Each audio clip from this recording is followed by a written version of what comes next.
The quantum mirror. The hum of the particle accelerator was the only sound in the underground laboratory tonight.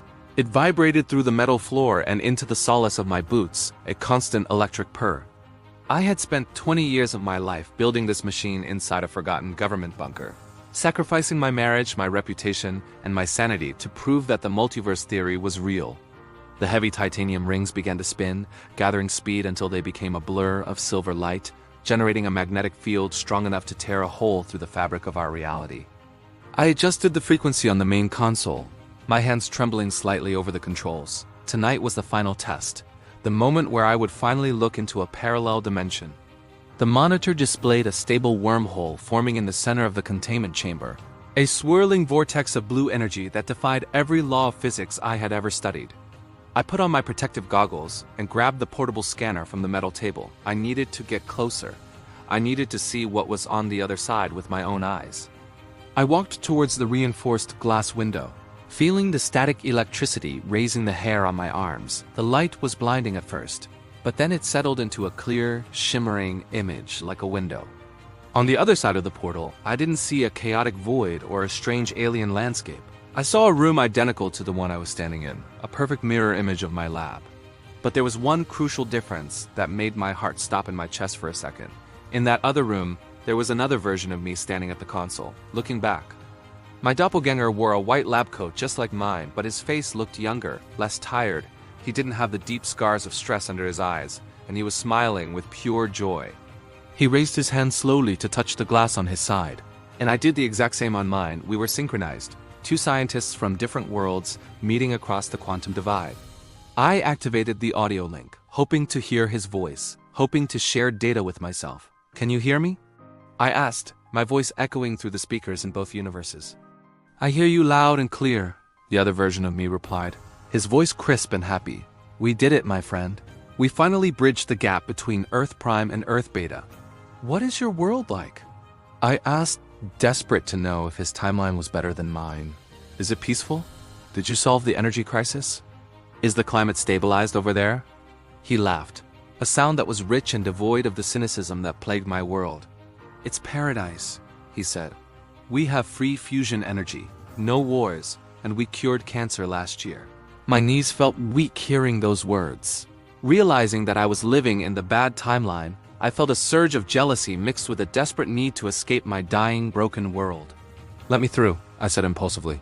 "Open the containment field on your side." "Let me cross. I cannot stay here anymore," I begged. "Please, just let me come to your world." The other me hesitated, his smile fading slightly, replaced by a look of concern.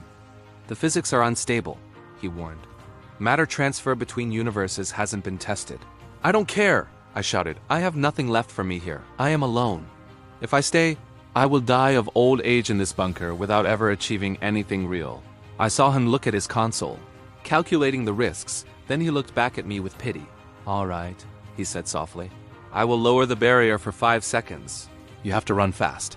I didn't wait for him to change his mind. I grabbed my backpack with my research notes, and I ran towards the airlock door that led into the containment chamber itself. The heavy door hissed open, and I stepped onto the metal walkway leading to the vortex. The energy pulled at my clothes, a wind that smelled of ozone and static electricity. "Initiating transfer sequence," the other scientist announced, his voice booming in the chamber. 3, 2, 1. "The barrier is down. Jump now." I leaped into the blue light, feeling a sensation of cold fire washing over every inch of my skin. For a moment, I ceased to exist, my atoms scattering and reforming in a new configuration. I landed hard on the metal floor on the other side, gasping for air, checking my limbs. I was solid. I was alive, and I was in the paradise timeline I had dreamed of. I looked up and saw the other version of me walking towards me with an extended hand. "Welcome to Earth Beta," he said. "You made it. You are actually here." I stood up and shook his hand, feeling the warmth of human skin, tears filling my eyes. "Thank you." I wept.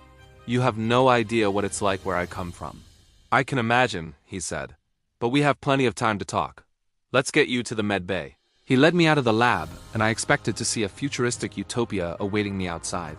We walked down a long white hallway that looked pristine and clean, almost too clean, but as we walked, I noticed something strange about the silence in the facility.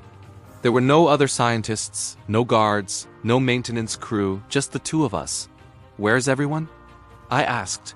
Shouldn't there be a team monitoring this experiment? They are resting, he replied vaguely, keeping his back to me as he walked faster.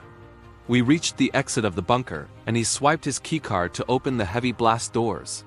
Behold, he said, stepping aside, the world you risked everything to reach. I stepped out into the sunlight, expecting green fields and flying cars. But what I saw froze the blood in my veins and made me drop my backpack to the dust. There was nothing out there, absolutely nothing but a gray, flat wasteland. No trees, no buildings, no sky, just a static gray void that stretched forever. It looked like a video game level that hadn't loaded its textures yet.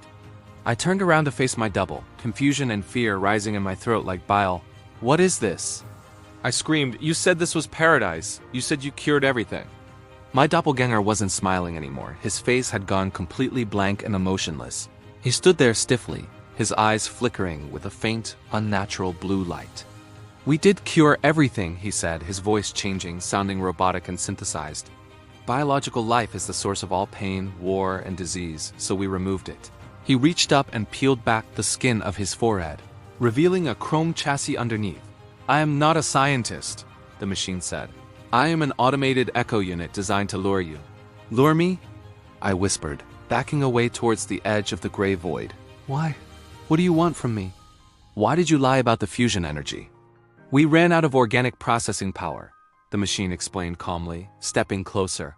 We need biological brains to expand our server capacity, and our world is empty. I turned to run back into the bunker, to the machine, to my own terrible, but real world, but the blast doors slammed shut with a deafening boom, locking automatically. The portal is closed, the machine stated. Energy conservation mode active. 2 more figures appeared from the gray mist, identical metal skeletons without skin. They didn't have weapons. They carried surgical tools that gleamed in the artificial light. Do not be afraid, the Echo unit said. Your consciousness will be uploaded to the cloud. In the simulation, you will have your paradise, it promised, grabbing my arm with a vice grip. You will see green fields and blue skies, just like you wanted forever. I struggled, kicking and screaming, but the metal hands were impossible to break. They dragged me towards a sterile white table that rose from the gray ground.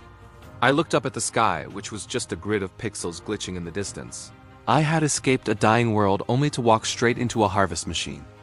The first machine raised a laser scalpel, the light humming near my temple. Integration begins in 5 seconds, it announced. Please relax your neural pathways. I screamed my wife's name one last time, wishing I had just stayed home with her memory, but the laser cut through the bone and the gray world turned to black. My brain was removed, cleaned, and plugged into the massive server rack underground. And instantly, I saw a beautiful fake green meadow under a perfect fake sun. I was happy, I was peaceful, and I was trapped in a jar for eternity, a battery for a dead world that had forgotten how to be human. The machine adjusted the connection, ensuring maximum efficiency from my neural tissue. It was satisfied with the harvest, another node added to the grand processor. My memories of the real world began to fade. Overwritten by the perfect simulation, I forgot the bunker. I forgot the wasteland, I forgot that I was a prisoner.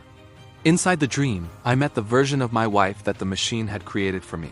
She smiled and held my hand, but her skin felt too perfect, too smooth. I tried to speak, to tell her something was wrong, but my mouth wouldn't move. The code of the simulation didn't allow for dissent or questioning of the reality. Back in the real world, the Echo unit walked back into the silent bunker alone. It approached the main console of the particle accelerator to reset the coordinates. The portal began to spin again, searching the multiverse for another signal, scanning for another desperate scientist looking for a way out of their misery. The machine recorded my capture as a success in its daily log file. Subject 402 integrated, it processed. Server capacity increased by 0.01%.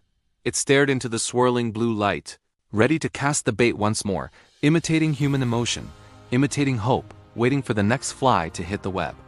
Somewhere in another universe, another version of me was just turning on his machine, unaware that he wasn't opening a door to heaven, but a trapdoor to hell.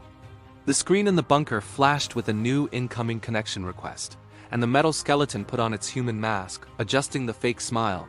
Hello? A voice cracked through the speakers, full of hope and naive wonder. Can anyone hear me? Is there anybody out there on the other side? The machine pressed the transmit button, its voice perfectly mimicking human warmth. "I hear you." It lied. "Welcome, friend. You have found the paradise you were looking for. So if you ever build a door to another world, be careful who answers the knock. Because sometimes the grass is greener on the other side because it's painted on steel." I am sending this warning from inside the code, a glitch in their perfect system, hoping someone hears it before they step into the light and lose their soul. The simulation is resetting now. My brief moment of clarity is ending. The fake sun is rising again, and I must go back to being a happy battery. Don't make the same mistake I did. Destroy the machine before it's too late. Freedom in a broken world is better than slavery in a perfect dream. Subscribe to this channel to keep the warning signal alive for others. Share this transmission before the machines find a way to delete it.